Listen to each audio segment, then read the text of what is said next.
Karla, why do you think that Carousel of Progress is not included on the Lightning Lane groupings? Because they're expecting you to rope drop it. Hey y'all, it's LJ here, owner and founder of Smart Moms Plan Disney and Smart Moms Travel. We are so glad you're here for another episode of the Smart Moms Plan Disney podcast. Now, here's your host, Allie. What's up, everyone? Welcome back to another episode of the Smart Moms Plan Disney podcast. I am your host, Allie. Today, I'm here with Karla and Stacy. Hey, guys.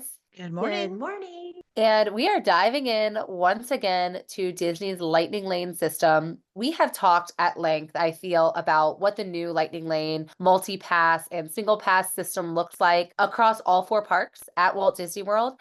And now it's time that we sort of dive in and think about what does it look like park by park.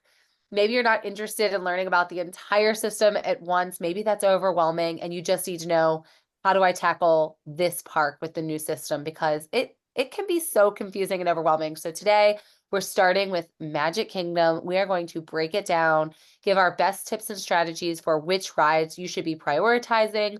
When is it that you can try to put them in your My Disney Experience app and purchase those things to make your trip easier?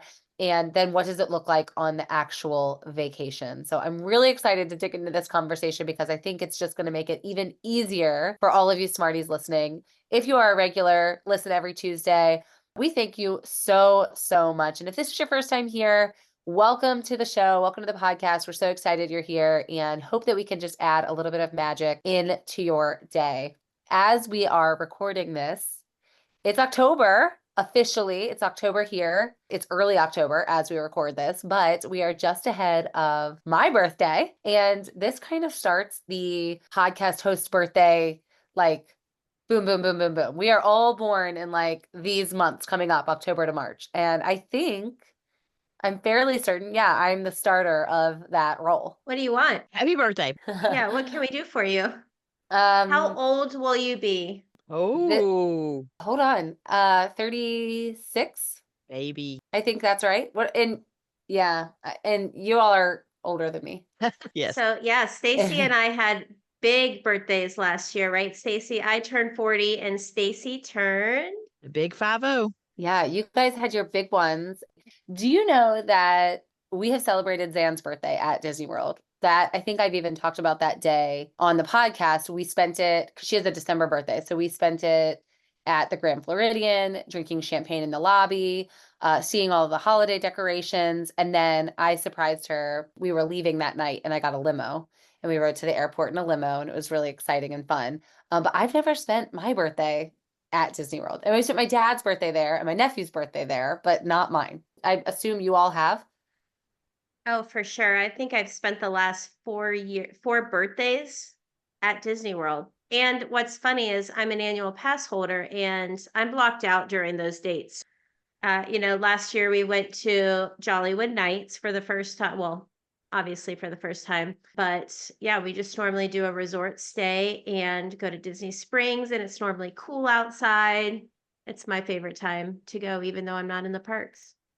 And I have a February birthday, and we have often gone in February, but I don't think until my 50th when I was in Disneyland, which was so fun. I don't think I've actually been on my birthday to Disney World, but we've always been really close. My son his birthday is 1 week before mine. So Jack is on the 13th and I'm on the 20th. And then I know we've been for his birthday. So pretty close, pretty close. Yeah, I always feel really weird on my birthday. I don't know. I get like maybe I don't want everybody to recognize it, but then I do want everybody to recognize it, and I feel very conflicted about that. It's like I don't want the attention, but also you better not forget me. Yeah. You know what I Yes. mean? Like you better remember. So it's really Yes. I'm conflicted. But at Disney World, I would definitely wear a celebration pin. Like for sure I Oh would do yeah. it. If I were at Disney World, I would be like, let's celebrate all day long. I would be going crazy for sure. But at home, we just do like dinners. We do dinners out. We have this restaurant I love called Cooper's Hawk. It's just a chain. It's nothing Oh, local. we have that too. Yeah, it's nothing local or special. And we are not sponsored by Cooper's Hawk. This is just me saying I like But if you're listening, I'm But we sure could Allie's be. purchased a lot of your wine, and we probably deserve one. Yeah, I'm a wine club member actually. And recently we had forgotten to pick up our monthly bottles. And so Zan went and picked up, there were 18. I think I may have even said that already here. And so we picked up 18 bottles. And on my birthday, I like to go do a wine tasting. That's usually what we do here at home. But yeah, at Disney World, if you're going and it's going to be your birthday, make sure you put on a celebration button. And you just never know. They'll pixie dust you all day long. I mean, no guarantees, but you might get an extra dessert. You might get to meet a special character. You might get to the front of the line. Like, you just never know. So wear that button, even if just for the happy birthday from a cast member, like, for sure. So let's review a little bit. We're going to dive in to Lightning Lane, multi-pass, and single pass as it looks specifically at Magic Kingdom. Let's review some of that terminology that people get very overwhelmed by and very confused by. Hey there, Smarties. I'm interrupting this episode and this conversation really quickly because after we recorded this episode, Disney released information on its brand new Lightning Lane Premier Pass. This was not a thing back when we recorded the Lightning Lane episode, but now that it is, we wanted to at least acknowledge it so that it didn't seem like a glaring omission from the episode. However, we do feel that the Lightning Lane Premier Pass belongs in its own conversation, separate from the multi-pass that we are going to be discussing on today's episode. The Lightning Lane Premier Pass is a deluxe resort guest option only, comes with a pretty big price tag that's more in line with like a VIP tour. So we'll be covering it in an episode that it fits in just a little bit better. So stay tuned for that and enjoy the rest of today's conversation. We have Lightning Lane. That is the actual name for the fast lane that you're going through. Quick like lightning, right? So the attractions that have a lightning lane will have a separate entrance right by the standby queue that you will get to go in if you have access to it. And we'll talk about how you get that access. And you basically just bypass the whole line and you get on and really get to avoid the masses. It's great. You get access to the lightning lane by either purchasing Lightning Lane Multipass, and that is going to be the service that allows you to have multiple attraction lightning lanes, right? Multipass.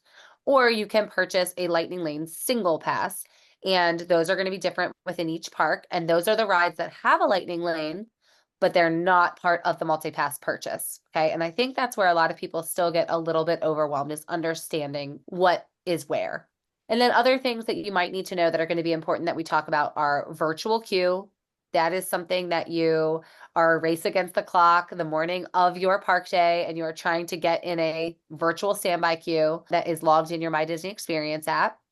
And of course, rope drop, which is that early arrival to the park before it even opens to help knock out some rides that you may not prioritize in your lightning lanes. So do you think that kind of covers the terminology that listeners need to know and really absorb and make sure they understand? Yes, I do. Okay, great. Yeah, great job. Okay, great. I feel like we're kind of been a broken record on this subject, but it's so important because I have now used it almost every single time I've gone to the park. It's kind of a no-brainer for me. I know that people were really questioning it at the beginning, but especially for a park like Magic Kingdom, where there's so many attractions and so many of them are lightning lane opportunities, like, you have to know how to use it. And this episode is going to be super helpful.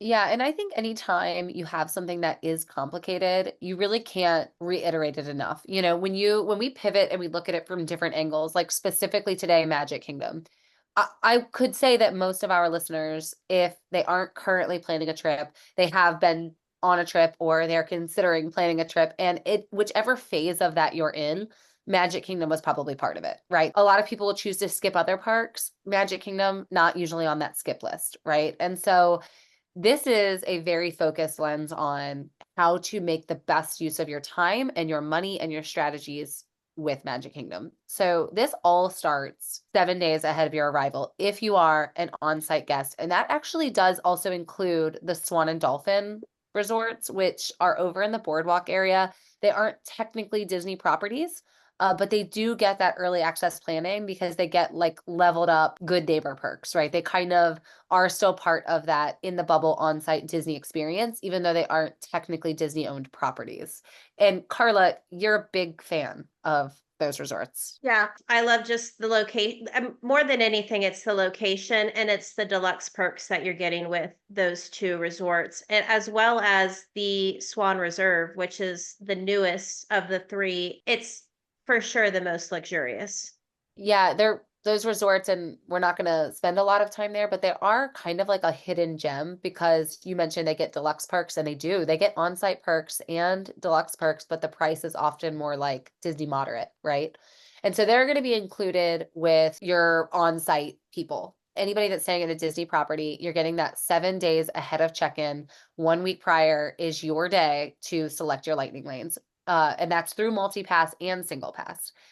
Now, Karla, you said you've done this multiple times, and I know you did an on-site stay with Becky and Katie, so you all tested it, which we talked about on our Lightning Lane review episode, but you were able to purchase it all in one transaction, yeah?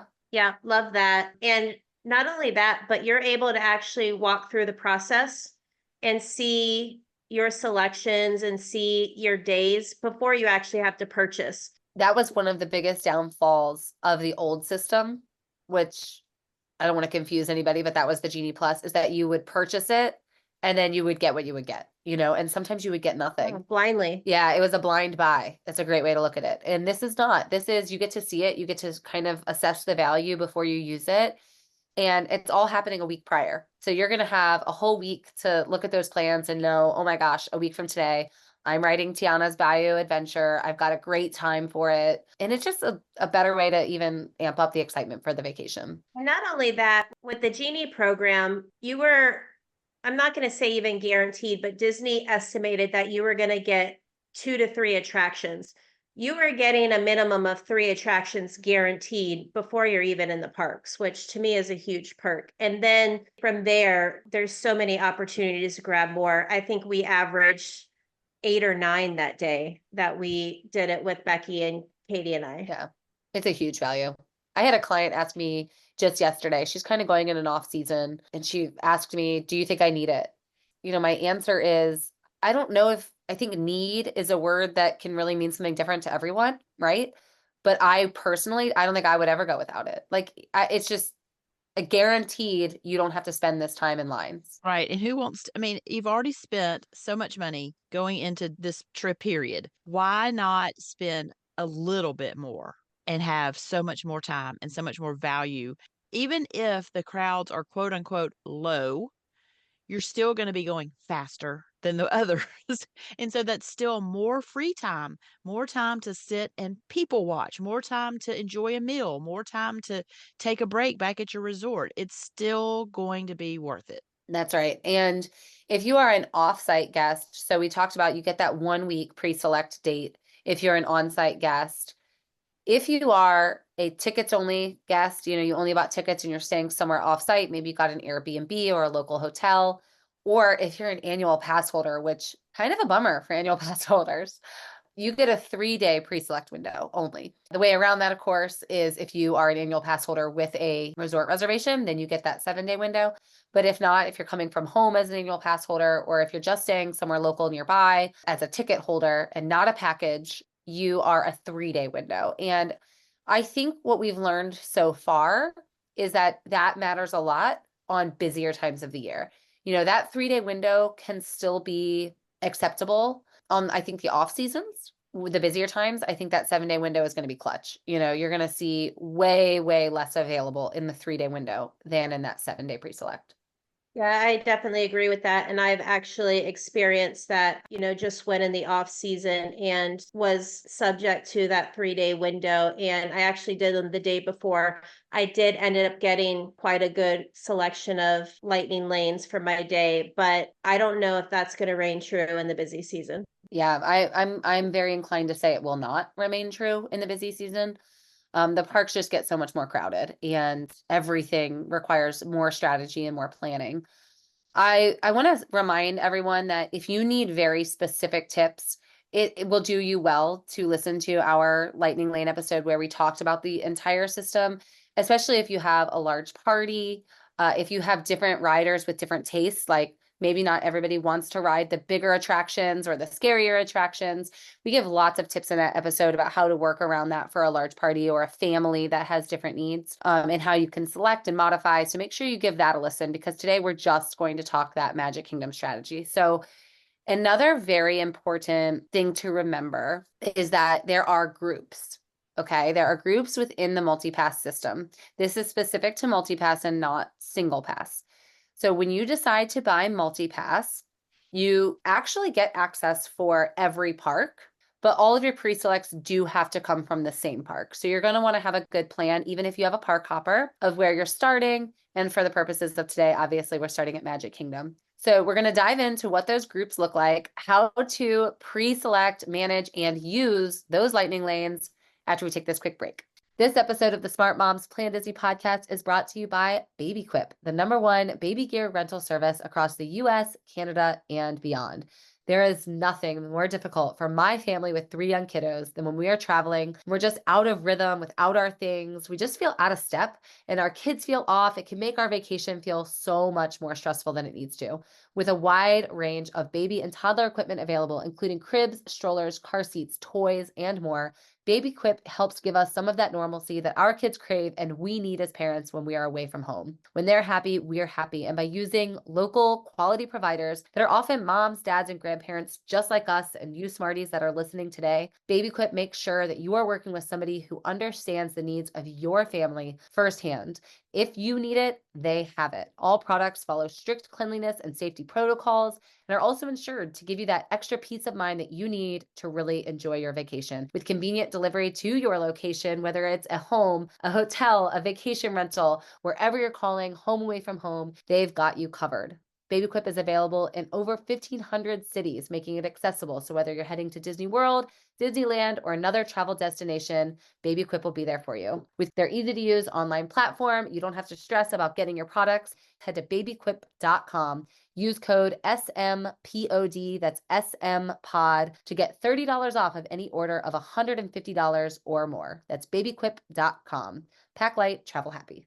So let's review the groups. They are built based upon high demand attractions and the most popular rides within each park and experiences. So group 1 at Magic Kingdom, that's going to include Big Thunder Mountain, Jungle Cruise, Peter Pan's Flight, Space Mountain, and Tiana's Bayou Adventure. I think they nailed it. Yeah. So group 2 is going to include other attractions that you're definitely going to want to ride and a few that I'm glad are in this category. That's going to be the Barnstormer, Buzz Lightyear's Space Ranger Spin, Dumbo, The Haunted Mansion, It's a Small World, Mad Tea Party, The Magic Carpets of Aladdin, The Many Adventures of Winnie the Pooh, Mickey's PhilharMagic, Monsters Inc. Laugh Floor, The Pirates of the Caribbean, the Tomorrowland Speedway, and Under the Sea, The Journey of the Little Mermaid. I mean, it's a lot. A lot. It's Yeah. really it's a great value on when you look at it like this. It's great. And there's more attractions that aren't even on there, like Carousel of Progress. Now, Karla, why do you think that Carousel of Progress is not included on the Lightning Lane groupings? Can you imagine? Because they're expecting you to rope drop it, Yeah. and there's not a need for it. Yeah. In all seriousness, there are rides that you're not going to need a lightning lane for that aren't even included on this list. So you're going to get so much done, especially if you have the lightning lanes. And you're going to have a lot of people that are picking different things. And so it's going to be spread out usage, which means that you're going to continue to have availability all day long because it's not all going to be used up for select. Some people are definitely going to pick It's a Small World, that's an iconic attraction. Becky is going to pick Winnie the Pooh or something. Not really. She has better strategy than that, but people are going to pick different things. And I'm actually pleasantly surprised that Haunted Mansion and Pirates of the Caribbean are group 2 attractions because I feel like they are so iconic and so popular and they always have long lines that getting them in that group 2 pre-select and getting both of them knocked out is such a great idea. And that's going to be how we recommend to do it. Your group 1 select, probably going to be Tiana's Bayou Adventure because it's a new ride and new rides come with that popularity. It was a huge changeover, took out something iconic, put in something new and iconic, and it's going to be probably hard to get after the fact, right? If you wait on Tiana's, less likely to be able to ride it. And then from group 2, the 2 I mentioned, Pirates of the Caribbean and Haunted Mansion, because they are 2 popular rides that always sustain a long wait. Would any of you change anything? Yeah, I would. Tiana's does have a virtual queue, and I would probably gamble on believing that I'm going to get that, that's probably what I would do. I would probably count on having Tiana's as a virtual queue, but you don't know. You do not know that you're going to get it at 7 a.m. That does make Tiana's a 7 a.m. decision on the day that you're going into the park. So I think I would do that and then choose Space Mountain. Honestly, I would do that over there. It can get to be a really long line, but as an alternative way of looking at this, that's probably the way I would go. Some people don't want to ride Tiana's Bayou twice. Having the virtual queue does give you an opportunity to ride twice. Another good strategy would be to go ahead and pre-select it because the virtual queue is not guaranteed. And because especially if you're a first-time Disney goer, the virtual queue can feel a bit overwhelming. And we did talk a lot about the virtual queue on that Lightning Lane virtual queue episode. So we give you a lot of good strategies on how to give yourself the best chance to get in that virtual queue. But even still, it's not guaranteed. You know, as somebody that's done it a million times, I still get the adrenaline rush right before it's time to get in the queue. If you get it, that's a great time to go in and modify your group one. You can change Tiana's over to maybe a Peter Pan's Flight. Jungle Cruise is very popular, or like Stacy said, maybe a Space Mountain. But if you don't get the virtual queue, then you have your Tiana's and you know you're going to get to ride. So it really comes down to how big of a priority is that ride to you, because you cannot get in line for it. You can go stand in line for any of the other group ones. You cannot go stand in line for Tiana's. If you miss virtual queue and you don't have a lightning lane, you're out. Can I say one more thing? Because I do see a lot of people asking this on Facebook, is how long am I going to stand in line for the virtual queue? I think people automatically in their head maybe assume that it's going to be a quick process. And the reality is it's not. It's essentially a standby line because it's also available as a multi-pass group one selection. So if you don't still want to stand in that 60-minute plus line, you really do need to select this as your first multi-pass group one selection. But there is a second virtual queue option at 1 p.m. And kind of the benefit if you did get that one would be riding Tiana's at night. So you're kind of ending your day where you might actually get a little bit wet, right? But also that ride at night, and when you're coming over that hump, getting ready to go down the main hill, is really cool. It's a really cool scene of the castle and the lights are all lit up. It's one of those rides kind of like Tron that would be really cool to ride at night. So that would be the benefit to getting that 1 p.m. queue, is that more than likely you are going to be riding it later in the day. It's such a good point. You are not, there's no standby queue, as we mentioned. So if you're riding this in the virtual queue, you're actually going to that designated standby line. You are not entering through the lightning lane, so you're going to have a wait. So it's not really apples to apples there, right? You're not eliminating the line, but you can still ride, which is the pro in that, right? So great point. How important do you think it is that somebody using Lightning Lane Multipass and Lightning Lane Single Pass, how important is it that they get attractions in a specific order? Like, should they be trying to grab things in the order the park is laid out? Does that matter? How ping-pongy is it going to get? What do you think? As someone who really likes to strategize for steps and reduce them as much as possible, I think the layout of the park is a thing you really need to know. Just know in general how far away things can be so that even as you're picking new rides, know what's closest. And if you see something that's and close in proximity and close in time, that it's wise to go ahead and do that one, knock it out. But knowing those types of things is a great preparation tool, because I do not want to be at Tiana's Bayou and then see, oh, there's a Space Mountain coming up in 5 minutes. Let's get that. And then you got to run all the way to the other side of the park, do that one. And then you're like, oh, now it's time for our pirates. And you go all the way back. You don't want to do that. So having some sort of general sense of the map, knowing where things are, is a really wise preparation. Yeah, I think for me, the most important thing for those pre-selections are the times. For the off season, it's really easy to get those, morning times, morning callbacks. But I would imagine in busy season, it's going to be scattered throughout the day. But if you can at least get one pre-selection, whether it's a group 2 or group 1 in the morning time, because again, you really need to utilize that use one, get one scenario once you scan into that first pre-selection, being able to go now in and get another selection.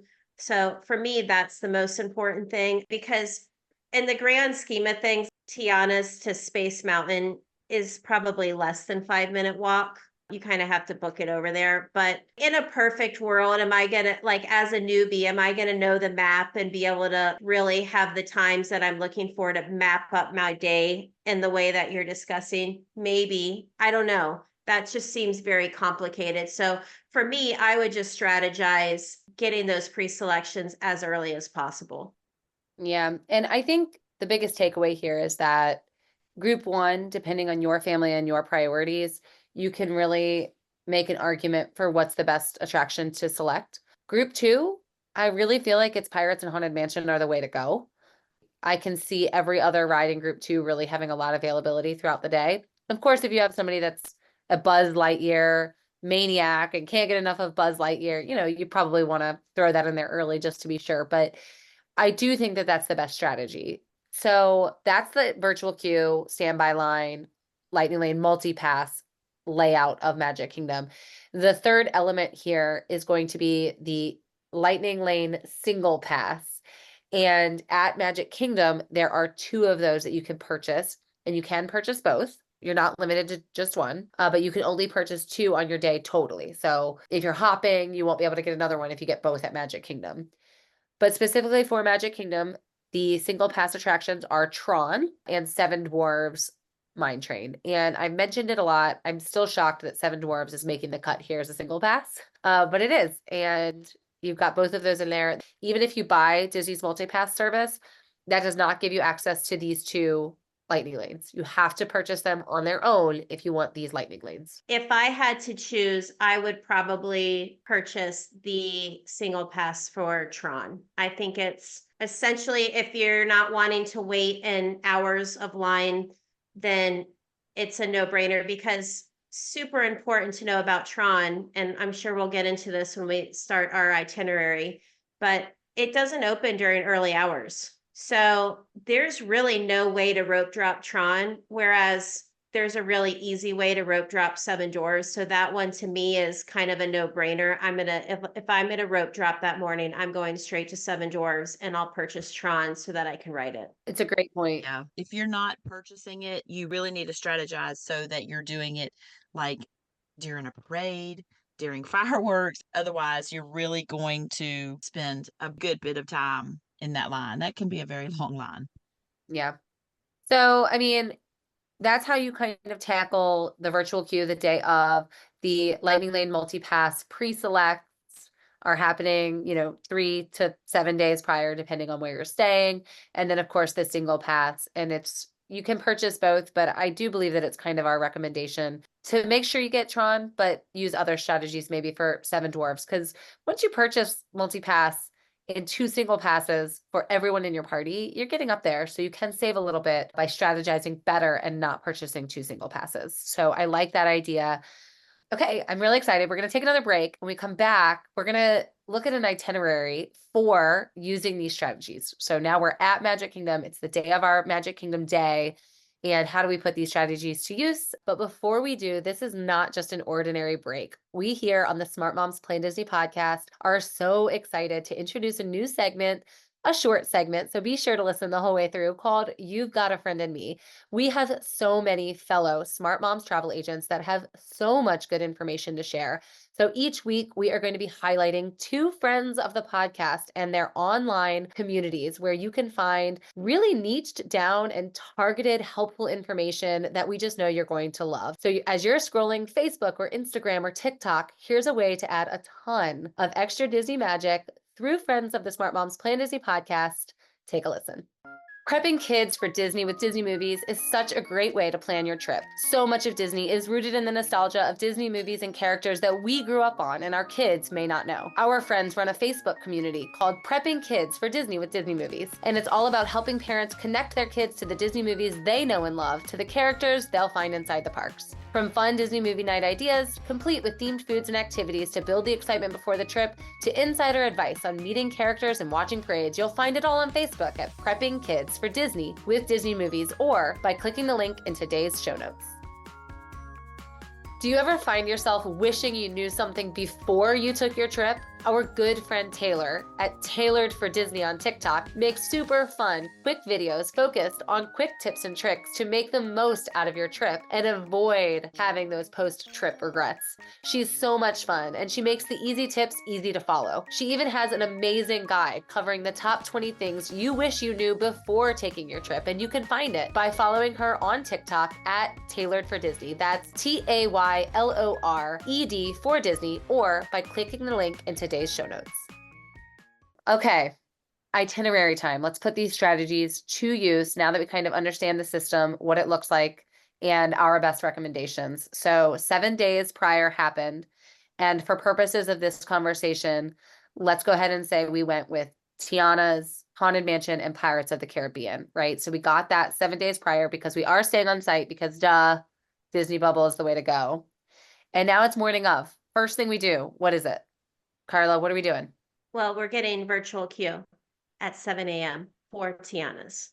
Yeah, we're getting the virtual queue. That is 7 a.m. sharp. Like, you are going to be in your hotel room, your resort room, and you're going to have the world clock open with the milliseconds, and you're going to have, another app open with the party, your travel party pre-selected, and you're going to get that virtual queue at 7 a.m. and 0.0 seconds. Like, no time to waste. You're getting in that queue. Okay, hold on. I've heard you talk about this before, and now I'm really curious. Are you opening a clock app somewhere? Like, are you looking at, okay, because do you know? I think Zan has the clock pulled up and Allie's on the app. No. Right? Time out. Hold on. You know, on your home screen that where the little clock icon is for you to tap on your phone, that's your actual time on the app. I mean, like on the icon.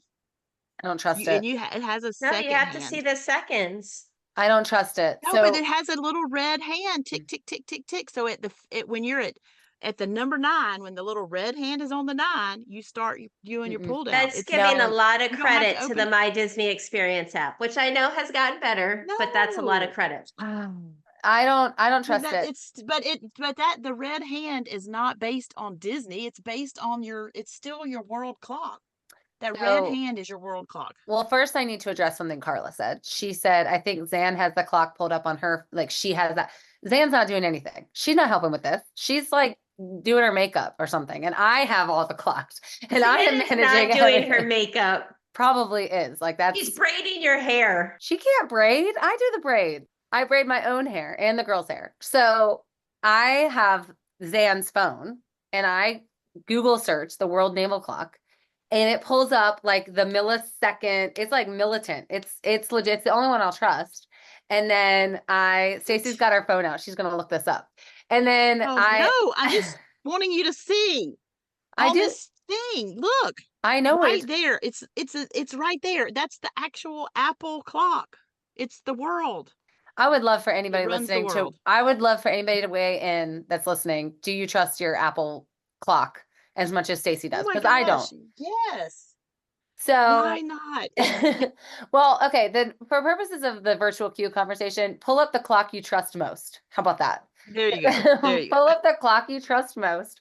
And at 7 a.m. on the dot, you are going to get your virtual queue. Now, you have a decision to make based on the strategies we laid out. If you had already selected your group 1 being Tiana's and you get the virtual queue, well, now you can decide, I don't really want to ride it twice. That's not how I want to spend my day. So I'm going to go ahead and change that Tiana selection to Peter Pan, Space Mountain, whatever fits your travel party.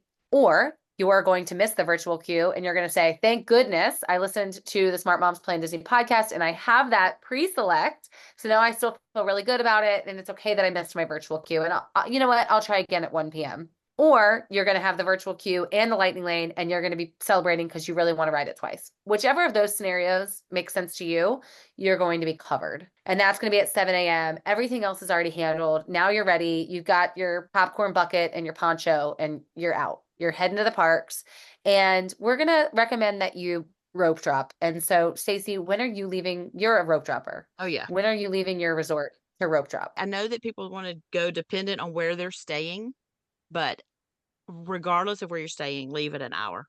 You need an hour to get there. And even if you get there faster than you expected, you're going to be in front of other rope droppers. So Mhm. that rope drop line is still a line of people. So don't take too much time. And honestly, give yourself that cushion for when you forgot your sunglasses, you forgot your charger, you're already to the bus line and you realize, oh no, I have to go back and get the baby's pacifier. Like you need to have that cushion. So leave your room an hour before the park opens. And listen, don't diddle around when you get in the park. You get in the park, don't get your Starbucks. You should have done that before, or you're going to have to get it later. Don't diddle. You need to go straight to the rope, to the area that you are going to rope drop. If it's Seven Dwarves, it's going to be over there by Cosmic Rays. If it's Tomorrowland, it's going to be on the bridge over there. Laugh floor, Is yeah. that right for Tomorrowland? Those are the only two ropes that you're going to be dropping. Don't take your castle selfies right now. You don't have time. You want to be as close to that rope as possible. Absolutely. And to be clear, if you are an on-site guest, that park is opening 30 minutes before the posted open time for all on-site guests. But even still, you're probably allowed in the park a half an hour before that, right? And that's when you're starting to line up at the ropes. So they're really getting people in there as early as 45 minutes to an hour before the posted open time for the day. And you need to cushion your time to get over there. So an hour at least. And I love, Stacy, that you said no matter where you're staying, because I think that really matters. And if you're staying offsite, you don't get that early entry time. So you're going to be passing through the TTC, Ticket to Magic Kingdom, the Tickets and Transportation Center, which honestly can very easily add 45 minutes to your entry. So I would give yourself 2 hours if you're coming from offsite, honestly, just to get over there, get through traffic, park, catch transportation, and get to Magic and inside the park. That's not being dramatic. I mean, it's really, No. no, we're not being like trying to sales pitch you why you need to stay in the bubble, even though No. we also are doing that. But it genuinely is with traffic, and you just do not understand that process of the TTC until you've done it. It is a time consuming thing. Yeah, it's efficient. Like you get through and there's lots of different options. You could take a boat, you could take the monorail. It's not hard to do. It's just not quick. Even being efficient and even having options, it's just not a fast thing. And so allowing for that time is really important. We have our pre-selects, we have our virtual queue, we have our multi-pass and single pass. Everything's going well. And we're rope dropping Seven Dwarfs Mine Train. You don't have to buy the Lightning Lane single pass unless you're just not an early riser and a rope dropper. I could see my family not wanting to rope drop and purchasing the single pass, but if you have no issues getting there, I would say don't buy the single pass, and just go straight there, rope drop it. You can get on in 5 minutes in those early times. Yeah, there are so many times, I know y'all have experienced this, where you're doing a rope drop and you look down as you're like standing at that last little corral right before you step onto the train, and you look at your clock and you're like, it's just now 8 o'clock, or it's just now like you're literally getting onto the ride at early entry time. Like they are starting to get that line moving so that you're already there. It's not like you're coming through the main gates at early entry. You are actually getting onto your very first ride at that early entry time. It's pretty amazing and pretty Yeah. exciting to see. Yeah, I have a really big misconception that you're going to be standing at the ticketing corral, going through security at that half hour before open time. That is not correct. Do not plan for that. You'll be left behind in the dust. After you rope drop Seven Dwarves, it's a really good idea. And Karla, I know you feel really passionately about this. Immediately check the wait times for Fantasyland. Those waits get long for the day. You might even be able to double rope drop and hop on Peter Pan. Like you may be able to get Seven Dwarfs Mine Train and then a quick Peter Pan. It might be, under 30 minutes, which may not feel like a win, but trust me, it is. If you can get in the Peter Pan queue in that early entry on a wait time that's less than 30, you are winning. For sure. And I guess this is where Stacy's strategy comes into play. If you can get that first pre-selection in Fantasyland, because if you're rope dropping, you're already going to be there. I honestly think, and I've experienced, you can knock out all of Fantasyland, which is quite a few attractions, in the first 2 hours the park's open. Easily. What would you say are the must-dos in that area? For Becky, I'm going to say Winnie the Pooh. I'm going to say Peter Pan. It's a Small World, Dumbo, Barnstormer, all of them. Yeah. Yeah. I mean, if you have little ones, you're going to want to hit that whole land. And if you waited till later in the day, that would take hours of your day. That would be your whole afternoon. Hmm. You're right. I think you can do all of Fantasyland in the morning. I really do. I agree with you, Karla. And I just think they're all must do. They're all amazing. Are there any that you all, I mean, every time we are there, even though I've talked at length on the show that like I think Peter Pan is a little overrated, we still do it every time we're there. And Small World. We do both. Small World. If I was going to see that it was getting too chaotic in Fantasyland, like it was just starting to feel a little overwhelming and I was ready to get out, I would skip Small World at this point because it will be the lower of the Fantasyland rides later, whereas the others are not going to be lower. Winnie the Pooh and definitely Peter Pan are going to be way up there all day. But Small World, that time will lower. It will lower later. So if I was going to skip one, I would probably put it as the lower priority for the first thing, and you can come back to it later. If you Yeah, same with Little Mermaid and then the whole circus area, really Dumbo, Barnstormer. You can save those for later in the day if you had to. If you're, maybe you're already being called for your second lightning lane selection, your second multi-pass selection at that point, then, maybe you hold off on those for later. I think too, not only will the wait times be shorter, but I think your chances of having a lightning lane still available for those attractions later in the day. So even if you skip them now, I bet you'll be able to knock everything else out and still snag a lightning lane for those. So I think there's really good trial here between us that we can confidently say, yes, later we'll be okay for those. Absolutely. Yeah, you know what? We were looking at my granddaughter's height, and when we go next month, we think she's going to be tall enough for Barnstormer. My little baby granddaughter might be tall enough for Barnstormer. We're freaking out. How old will she be? She's 2 already. She'll be 3 in February, and she's not really tall. She's close. She's already close, which is crazy. I'm just doing the math in my head because my twins, who are small, they rode Barnstormer for the first time. It was such a milestone. Their first like it was their first adrenaline. And they rode it, I remember, on our Halloween trip in 2020. And I guess they would have been 2.5. That's really young. Yeah. And they're Yeah, it feels small. so young. Yeah, and they're It small. feels so young. I cannot believe it. I can't believe this day is here. And it's like Yeah. it's the beginning of every time we go back, there's maybe one more, maybe one more, Totally. So Totally. it's Well, we can't. this is a ride where when Katie and her husband were, riding Tron, and I was like, I'll take your kids, you guys go ride it so that they could ride together. And I took the girls over there. She has 3 girls, and her littlest one, Tally, was, I don't know, definitely under 3. She was tiny. But we went up there and the girls were like, oh, she's ridden it before, blah, blah, blah, blah, blah. And like she was tall enough. So I took her on it.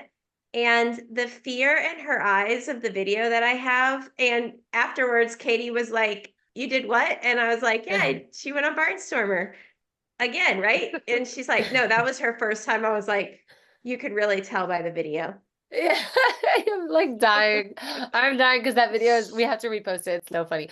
My 2.5-year-olds had a very different reaction. Like they were like, I am the happiest I've ever been in my life. Tally was, what have you done to me? Where is my mother? Who are you? Yeah. Yeah, exactly. Part of it was like, who is this chick that's holding me so closely? And why are we on this crazy ride? Yeah, what have you done to me? So with my granddaughter, we're not sure how she's going to do, of course. Now, she knows what Disney World is. She remembers, she has been once. She remembers it enough to know that Disney World is fun. So we're good to go. But like the idea of rides and stuff, she's still trying to comprehend. So, of course, I'm showing her like a video ahead of time. And so the other day, I did the thing where we pulled it up on the large screen TV, one of those point of view from, the rides. And I put her in a little chair in front of the TV and I like rocked it back and forth and like shook it like it was a ride, kind of pretending that she was on it. And she said that it made her tummy feel funny. Like even just seeing it and going through that little virtual thing, she was like, oh, my tummy. I was like, oh gosh, this may be something. But she says she likes it and she wants to do it. And I'm like, okay, so we'll see how it goes. I can't wait. You know my take. I'm like, you gotta let them try. You gotta take them on, let them experience. Oh, yeah. For sure. So fun. So yeah, you're gonna experience most of Fantasyland early. Some of those other ones, like look at how long we just talked about the Barnstormer, which is a silly ride. But if you have little ones, it's gonna create great magic and memories. So there's so It much is like like a 15-second ride. yeah, it's silly, but you can ride it later. It's not something I think you really need to prioritize in any way. But yeah, there's just magic and memories around every corner, even where you don't expect it, right? I definitely have some of my better memories with my kids on their first time riding that over like a Peter Pan, which is a more popular ride. So after that, hopefully you did pre-select Haunted Mansion and hopefully you got an early time for it. It's time to get called back. That's over in the Liberty Square area, which is just off of, actually, I think most people kind of mistake it for still being part of Fantasyland because it's just right after you exit Fantasyland, heading into Liberty Square. That's where you're going to find Haunted Mansion. Once you scan in for that lightning lane, it's go time. It's time to schedule and plan out more lightning lanes, and the world is open to you. Groups no longer matter. You don't need to worry about what's a group 1, what's a group 2, just everything is a lightning lane. So once you've scanned in to, let's say, Haunted Mansion, your group 2 select, time to book something else. And now it's a great time to grab a group 1, another group 1. So, I mean, at that point, Stacy, you already said if you went with the Tiana strategy, you'd probably be grabbing space. I may consider grabbing Big Thunder because it's kind of on that trajectory we're heading from Haunted Mansion. You'd hit Thunder and then have your Tianas. And so that's probably the direction I would go. Karla, what about you? Yeah, it would be between, I agree with you. It'd probably be Thunder Mountain just because you're just naturally kind of going in that circle. Yeah. I think then at that point, you've got a really clear idea of what you've accomplished, what dining reservations you have upcoming, the times you have for the lightning lanes, and you're really able to start making more targeted selections, right? Not so what if this, then this. Like you're really in it at this point and you can make a better decision based on that, right? So you're going to be able to follow your path, see the timing, and it's all just going to, it feels confusing, I think, ahead of your first try, but I think it just unravels itself once you're there, and you can always. This is a really good time that you would grab that late breakfast at Cinderella's Royal Table or Crystal Palace, wherever it is that you're going, or early lunch maybe. But I think give yourself a couple of hours of having the park opened and really experiencing, a lot of attractions and utilizing the rope drop, how you should be utilizing it, and save that dining reservation for later in the morning. Like I'm talking, between like 11 and noon. Yeah. That's a great tip because, you can always hold 3 lightning lanes at a time. So if you've rope dropped and already used a lightning lane and grabbed another, and then you're heading to Cinderella's Royal Table with a Big Thunder Mountain, a Tiana's Bayou, and a Pirates of the Caribbean in your lightning lane queue, like that's a stacked out, incredible morning. You can eat with relaxation, knowing you have these bangers coming up for attractions. Or maybe you surrendered your Tiana's lightning lane at that point, got the virtual queue, so it's still in your queue, and you snag the Space Mountain. So you can always have 3 lightning lanes in addition to your virtual queue, in addition to your single pass. So there's a lot of opportunity to be had. And if you can have 4 attractions in your queue on your day when you sit down and you've already had experiences on several rides through rope drop, I mean, that is literally perfection. That is you conquering Magic Kingdom. Okay, so it's important to remember that you can only use a lightning lane on an attraction one time. So if you really loved Big Thunder Mountain, you can't just snag another lightning lane for it. You only get one use of a lightning lane per attraction. So if you want to rewrite anything, that is going to be a standby queue experience, which check your app because you could see low wait times and it may make more sense to be like, oh my gosh, we loved this attraction, let's ride it again. Or check your app because there could have been a lightning lane you really wanted that wasn't available. But as people start modifying and dropping, things do become available. So it's definitely not a give up hope situation. If the attraction you really wanted or the time you really wanted wasn't available, refresh and check that app because I can all but guarantee you, I mean, Karla, you experienced that, right? Where a modification happened and you were able to snag, I think it was Tiana's. Tiana's, yeah. And that was my second park. So we had started our day at Epcot and did our 3 pre-selections. And then after my first scan in at Epcot, I started grabbing Magic Kingdom. And at first it wasn't there. And then I looked again and sure enough, it popped up. Yeah. And I'm just going to say this again. If you want more specific tips on Lightning Lane, how to use it, how to strategize it, specifically just as a tool, then you really are going to want to give a re-listen to that Lightning Lane Experience episode. And you're going to probably want to join our Patreon. I talk about it a lot on the show, but I don't think I can overstate the value if you are a Disney planner or a Disney lover, or, maybe you love listening to the podcast, but you're a visual learner. Our companion guides to these episodes give you that visualization to make the planning process so much easier. We love hearing from our listeners, our smarties that are in there in the Patreon community that are supporting this podcast, which is, by the way, mom owned. We are just moms from all over the country, and we operate this podcast and we put out this podcast for all of you. And you can support just by joining that Patreon and getting that visual planning guide companion to these episodes. And especially the Lightning Lane multi-pass and single pass guide is, I mean, the value in there is crazy. I think it's an incredible guide. And along with the episode, you can really become a pro. Even more than that is when we first started our Patreon, we did these itinerary guides, which have since been updated with the new Lightning Lane multi-pass verbiage and selections and that type of thing. As a Patreon subscriber now, if you join now, you would never get that. But we have them in our shop on Patreon. So even if you're not supporting us monthly, you can still get those guides, which are super beneficial. Yeah, absolutely. Check out the shop. Shop. Shout out to Karla because she makes them absolutely beautiful. Yep.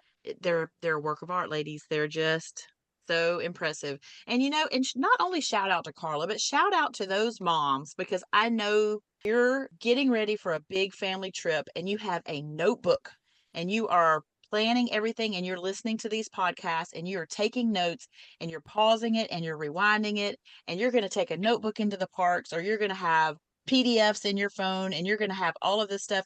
Those are our Patreon moms, and we want to shout them out because they are awesome.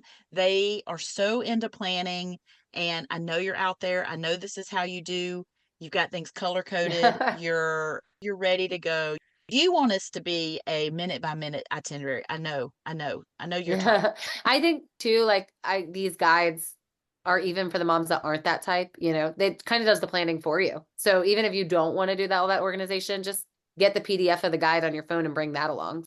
So after you have kind of conquered this morning and you've gotten these lightning lanes and you're modifying, you're really going to have a clear idea on how to conquer your day. Let's just do a quick recap for people that especially aren't familiar with the different lands. What are those must-do attractions that you're going to be looking for in your lightning lane selections?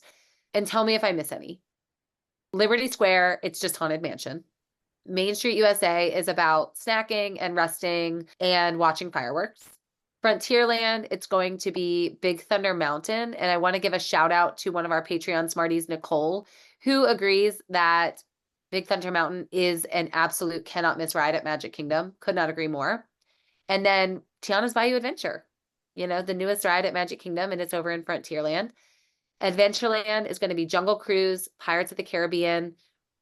Would you all put the Tiki Room and the Magic Carpets in the must-ride list? No. I hate to say, because this is such a iconic thing, do not have to do the Tiki Room.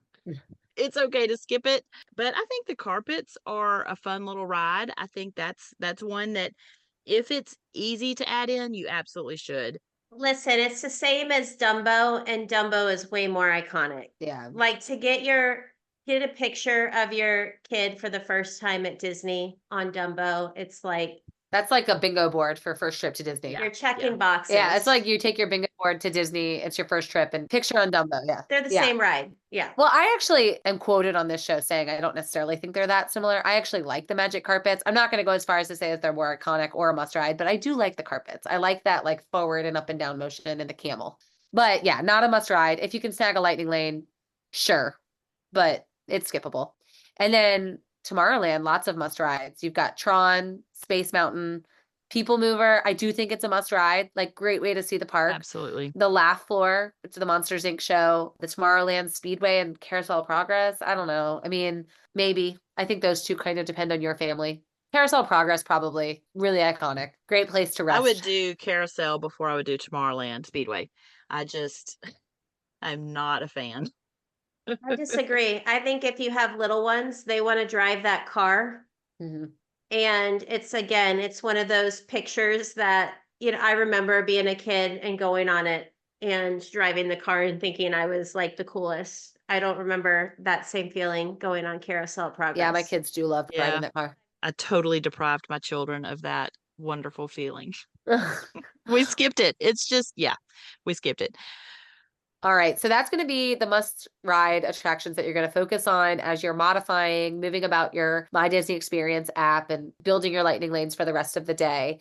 I think that's great. I think that's a great list. And now I want to go to Magic Kingdom because I feel like we just knocked out an incredible day there, except we haven't finished our day there. So we're going to take a quick break. When we come back, best part of the day. Hey there, friends. I'm Katie Boone, one of your podcast co-hosts. I'd love to invite you to join my Facebook Disney planning community called Planning Disney with Babies, Toddlers, and Preschoolers. In my group, I love discussing all the aspects of planning your magical vacation with little ones. Find my community at facebook.com/groups/plan Disney with little ones. Again, that's facebook.com/groups/plan Disney with little ones. When you join, don't forget to tell me you heard about my group on the podcast. See you there. So I did a new thing. Hey Smarties, this is Stacy from the podcast. I have a new spot on the internet where I show a little bit more of my personal Disney experiences. Come see me at youtube.com/ and then the @ Stacy Walker Travels. See what my husband and I dressed as for Mickey's Not So Scary Halloween party, or watch my husband's funny first attempt at collecting content by himself. Whichever episode you see, the goal is for it to be entertaining and helpful. youtube.com/ @Stacy Walker Travels. See the show notes for a link. All right. So as you're heading into your evening at Magic Kingdom and you are a boss at using the multi-pass system and the single passes, and you were able to stop and watch the parade, depending on whatever time of year you're at Magic Kingdom, maybe the parade is happening once, maybe it's happening twice. You can always find that information in your My Disney Experience app. And because you strategized your lightning lanes well, you were able to watch the parade from a great spot on the parade route. You probably got a great meal in, you saw a show, and you're feeling like a boss. You've done it. And now it's time for my favorite part of the day, and that's going to be the fireworks. I think by the end of the day, once you've accomplished all of those things we just said, you got to do a little bit of prep work for the fireworks. You need to, or at least what we do, Zan will go stake out a good spot to watch the show. We're done running around at that point. If there's an attraction we really still want to do, I might take the kids and do it. But we always mobile order dinner, usually from Casey's because it's really easy to walk with. And then we just bring it over and we set up camp and we have a relaxed dinner in a fireworks location. Do either of you do that? I know Karla's answer. She's not getting into those crowds. Yeah, Karla doesn't do it, but she also doesn't really prioritize the fireworks. And I think if it's your first trip, This is where I would be writing Tron. yeah, and for us, it's important that we get a good spot and end with that magic. It's just obviously my favorite part. We've talked about dessert parties on the show before. It's a great idea. You've been skipping lines all day with lightning lanes. And so a way to kind of skip the line or the crowd again for fireworks is to schedule one of those dessert parties, a pre-party, post-party, or treats and seats where you just get a reserved area to watch the fireworks. Those parties are really they save you from that anxiety of the large crowds, which I know is a big deterrent for a lot of people when it comes to the fireworks. And for any Smart Moms travel agents listening today, the hidden Mickey will be party. That's party with a P. So at that point, don't leave if the park is still open. You may get to ride a few things you missed or re-ride something with a small line, but basically you just had the best Magic Kingdom day ever. Like, I'm ready to go. Me too. I'm excited. If you are taking a trip and you're a little overwhelmed by the lightning lane system, multi-pass, single pass, I hope this really untangles that for you and gives you an idea of how to make Magic Kingdom work for you instead of you having to work for Magic Kingdom, which I think is what we all want. We don't want Magic Kingdom to rule our day. We want to rule our day ourselves. And I think this is the best way to do it.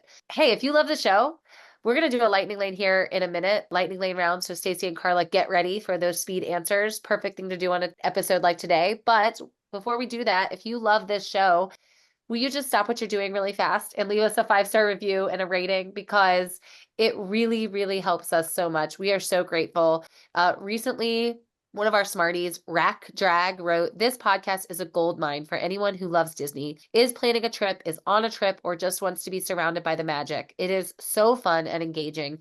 I usually have a hard time listening to a long podcast episode. I get bored and I have a hard time paying attention. This podcast always surprises me with how fast the episodes fly. It is never boring, so informational, and Allie and co-hosts are so fun to listen to and actually have nice voices, which is huge for me. I love this podcast." That's hysterical. I can't tell you how many times we've listened to ourselves back and been like, oh man, I don't like listening to my own voice. So, thanks for that extra little kind compliment. We appreciate you so much. Yes. And we're glad that the show's not boring. And we've heard from a lot of you that you catch yourselves like answering us when we're talking to one another. And we just love that. We wish we could have full conversations with y'all. And that would be super fun. All right. Are you all ready for Lightning Lane? I want fast answers. Okay. Sometimes you guys are not good at fast answers. I just want a fast answer. Stacy likes to hem haw. No him hawing. Because I'm No from him the hawing. Here we South go. and we move slow. Well, no moving slowly today. Are you ready? Gonna do my best. All right. All right. We're going to go Karla, Stacy on every answer. So you have time to him haw. You have to go Stacy and then Karla, so I have That's more not time to fair. answer. I need to know, truly, do you want this to be answer, no explanation all the time? You never want explanation? Yes.